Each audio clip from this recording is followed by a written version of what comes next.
नमस्ते। मेरा नाम है अभिषेक और मैं वीडियोस बनाता हूँ स्टूडेंट्स और उनकी पढ़ाई को लेके। लेकिन मैं वीडियो स्टूडेंट्स के लिए नहीं बनाता, मैं वीडियोस उनके माँ बाप, उनके अभिभावकों के लिए बनाता हूँ। शुक्रिया मेरे साथ आज यहाँ जुड़ने के लिए। चलिए शुरू करते हैं आज का वीडियो।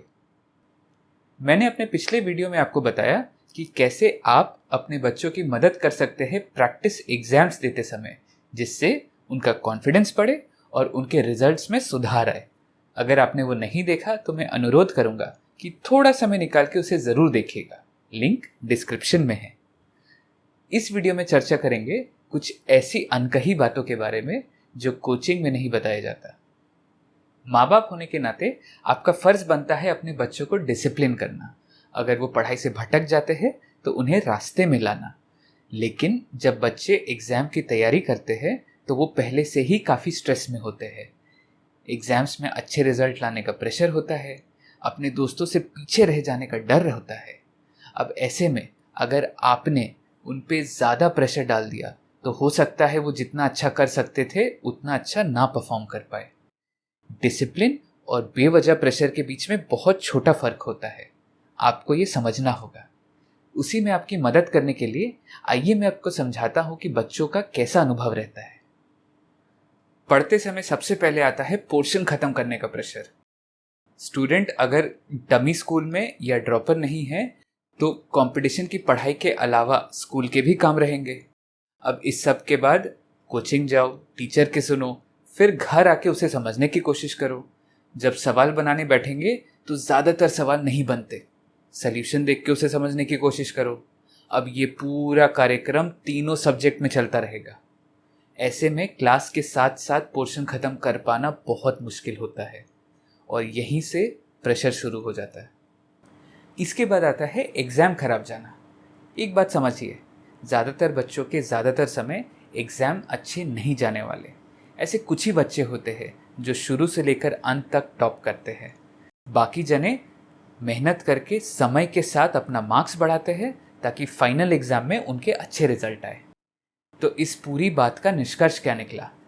एग्ज़ाम खराब होने पर अगर आप बच्चों पे गुस्सा करते हैं, अपना पेशेंस खोते हैं, तो फ़ायदा नहीं होगा। मैं ये भी मानता हूँ कि अगर बच्चे पढ़ाई पे ध्यान नहीं दे रहे तो माँ बाप होने के नाते आपका फ़र्ज़ बनता है कि आप स्ट्रिक्ट हो, आप उन्हें डांटे। लेकिन अगर आप हर बार यही कीजिएगा तो शायद नुकसान होगा। अब पोर्शन ख़त्म नहीं कर पाने की वजह से जब एग्ज़ाम खराब जाने लगते हैं तो बच्चों का मनोबल गिर जाता है, वो निराश हो जाते हैं, वो ये मानने लगते हैं कि ये उनके बस की ही नहीं। और तो और इस परिस्थिति में वो ये निर्णय ले लेते हैं कि अब कंपटीशन की पढ़ाई नहीं करेंगे, अब बोर्ड्स पे ध्यान देंगे। मैंने अपने पिछले वीडियोस में कहा था कि ये गलत निर्णय नहीं है, लेकिन इसे सोच समझ के लेना चाहिए।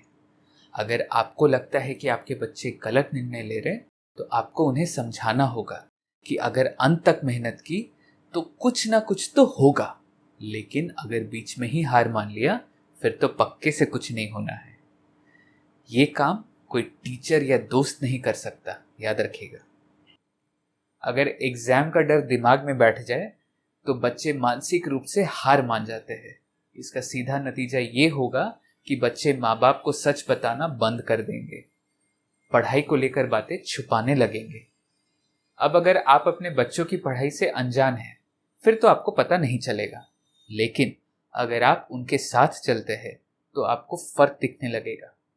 यहाँ पर मेरा मानना है कि बच्चों के हार मान लेने की सबसे बड़ी वजह है कि उन्हें इस प्रेशर को अकेले सामना करना पड़ता है।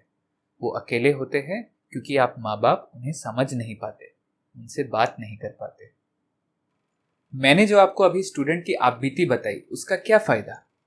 मैं ये आपको इसीलिए बता रहा हूँ ताकि आप उनका पहलू समझें।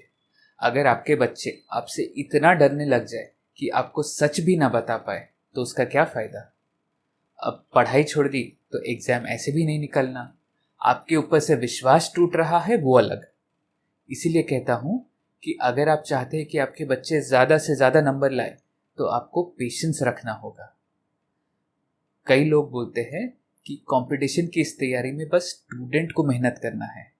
मेरा मानना है स्टूडेंट की सफलता में उसके माँ बाप का बहुत बड़ा योगदान होता है।